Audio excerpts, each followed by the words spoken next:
Little Palace.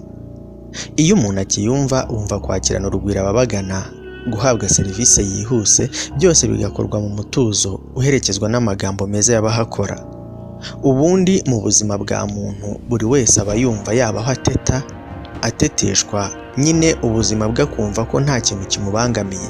Ibi bijyana no kuba umuntu yariye neza, yanyoye, nanone bigaterwa n'aho waboneye uwo mutuzo. Umutuzo uruta ibindi ni ugufata ifunguro ryawe ukarifatira ahantu waba wirebera ubwiza bw'ikiyaga cya Kivu, wumva akaziki gatuje, wirebera urunyuranyurane rw'amato aba yogoga iki kiyaga cya Kivu. Aho nta handi ni muri Little Palace, hahandi bagukorera ifi wayimara ugasigara wikomba intoki, inkoko yaho wayirya ukajya uhora wifuza ko nawe wabwirwa ibanga bakoresha, maze wahasohokana umukunzi wawe ukamugura Little Palace pizza. Mvuze ibi byose amazi akuzura akanwa. Kuba hari impinduka z'ibihe, serivisi zihatangirwa ni nta makemwa, byose bijyana no gufatanyiriza hamwe n'ubuyobozi kurinda ikwirakwira ry'icyorezo cya COVID-19.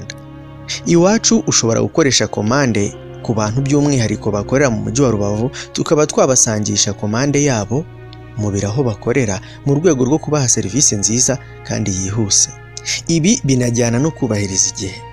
Ngusabye ko nawe rwose niba ufite uwo ukunda wihebeye, ntugahweme kumubwira ibyiza bya Little Palace, kuko ariho hantu hambere mushobora gutsindagira urukundo rwanyu, mukaba umwe yasaba fiance we ko bahita bambikana impeta kubera umunezero basanga ahangaha. Ibi byose ubundi ushobora kuhagera ntubanze gutegereza, ahubwo ukaba wakora reservation uhamagara nimero nka 078 27 54 640 cyangwa se ukongera ukavunyisha kuri 078 15 04 954. Ahangaha iyo wakoresheje ubu buryo uhagera ugasuhuzwa, wegerezwa ibyo wasabye, ubundi ugatangira kuryoherwa n'ubwiza gusa. Babandi mutembereza ba mukerarugendo ni mubazane muri Little Palace, ubundi habeho discount kuri mwebwe cyangwa se kugabanyirizwa igiciro kuri wowe, ubundi uryoherwe nawe n'ibyiza by'iwacu.